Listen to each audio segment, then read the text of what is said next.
Terima kasih atas waktu dan kesempatannya. Perkenalkan, nama saya Antonius Dandi, NIM 2021-520129, Prodi Teknik Sipil, mata kuliah Pemetaan dan SIG. Pengertian SIG.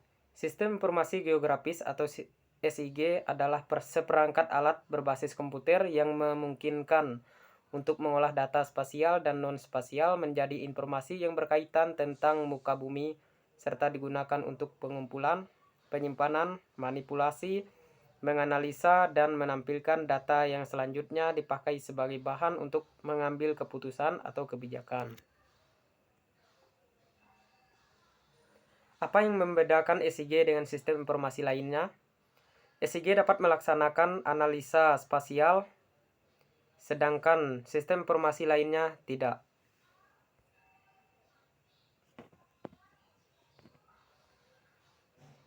Adapun produk-produk atau informasi yang bisa dihasilkan dari analisa SIG sebagai berikut. Ada lokasi, kondisi, kecenderungan, pola, pemodelan. Yang berikutnya yaitu beberapa aplikasi SIG. Yang pertama itu perusahaan, ada PDAM, PLN, Telkom, dan gas. Yang kedua, transportasi antar kota. Yang ketiga, sumber daya alam. Dan yang berikutnya yaitu keunggulan SIG. Ada 7 keunggulan. Nah, bisa dilihat di situ.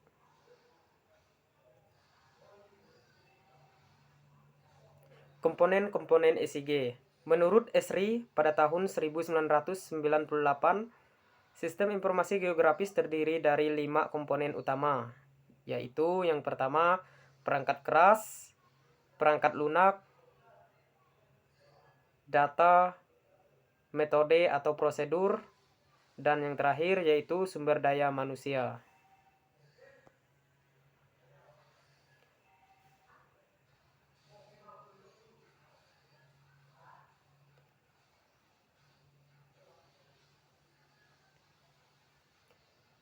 Data SIG. Data SIG mempunyai 2 bagian penting yang membuatnya berbeda dari data lain, yaitu informasi lokasi dan informasi atribut, yang dapat dijelaskan sebagai berikut. Yang pertama itu lokasi atau informasi spasial. Contohnya yaitu informasi spasial yang bisa digunakan untuk mengidentifikasikan lokasi, misalnya yaitu adalah kode pos. Nah, yang kedua, informasi deskriptif atau atribut atau informasi non-spasial. Contohnya yaitu lokasi sumur minyak memiliki atribut atau properti kedalaman sumur, ke dalam sumur, produksi minyak per hari, mulai produksi, tanggal pengeboran, dan sebagainya. Dalam SIG, data spasial dapat dipresentasikan dalam 2 format, yaitu yang pertama format vektor, yang kedua format raster. Data penginderaan jauh. Teknologi penginderaan jauh atau remote sensing berkembang dengan pesat sejak eksplorasi antariksa berlangsung sekitar tahun 1960-an dengan mengorbitnya satelit-satelit Gemini, Apollo, Sputnik, Soyuz,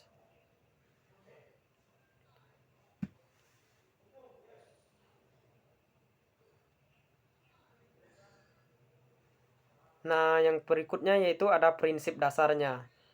Prinsip dasar yaitu penginderaan jauh didefinisikan sebagai suatu metode untuk mengenal dan menentukan objek di permukaan bumi tanpa melalui kontak langsung dengan objek tersebut.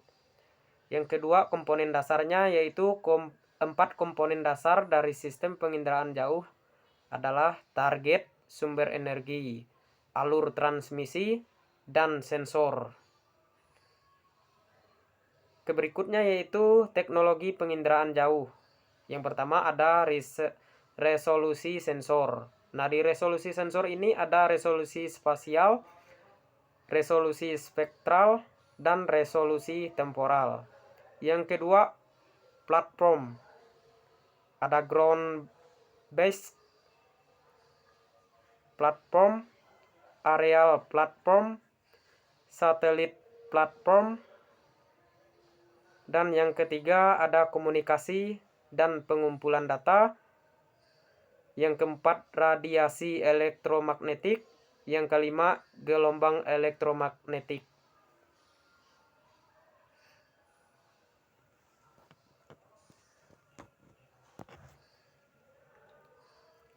Sistem penginderaan jauh. Sistem penginderaan jauh mencakup beberapa komponen utama, yaitu sumber energi, sensor sebagai alat perekam data, stasiun bumi sebagai pengendali dan penyimpan data, fasilitas pemrosesan data, dan yang terakhir ada pengguna data.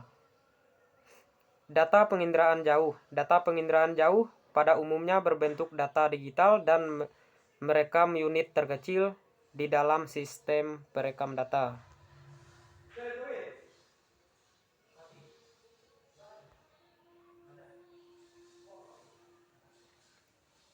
Foto udara. Teknik pemetaan dari foto udara adalah salah satu aspek yang terpenting dalam ilmu fotografi atau penginderaan jauh. Berikutnya yaitu geometri foto udara. Foto udara yang terekam pada film merupakan gambaran yang lengkap dari objek yang timbul. Foto udara umumnya diklasifikasikan berdasarkan orientasi dari sumbu optik kamera. Sumbu optik dapat diketahui dari garis sepanjang titik kamera. Sumbu optik menghubungkan titik pusat film dengan pusat lensa dan menerus melalui depan kamera hingga ke arah luar.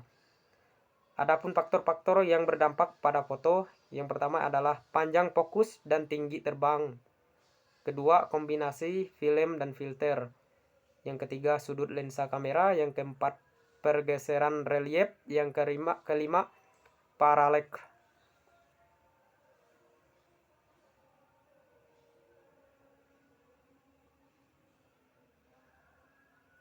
Kualitas data ECG. Kualitas data. Apa yang dimaksud dengan kualitas? Dengan semakin meningkatnya data yang diproduksi oleh swasta, di mana standar kualitas tidak menjadi hal yang utama atau tidak begitu diperlukan. Dan begitupun sebaliknya. Yang berikutnya, siapa yang menilai kualitas data? Yang pertama itu ada standar kualitas minimum. Standar kualitas minimum adalah suatu bentuk pengendalian kualitas di mana penilaian kualitas data merupakan tanggung jawab dari pembuat data. Nah, di situ juga sudah ada contohnya, bisa dilihat ya.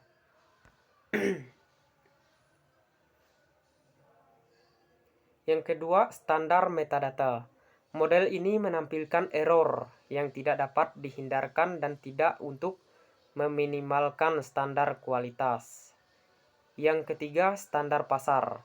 Model ini menggunakan aliran informasi dalam dua cara untuk mendapatkan umpan balik dari pengguna atas permasalahan kualitas data.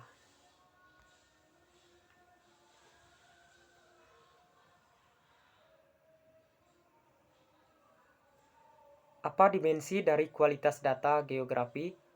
Tampilan konvensional dari data geografi adalah data yang menyangkut ke ruangan atau spasial, dan kita seringkali menggunakan istilah ini untuk data geografi.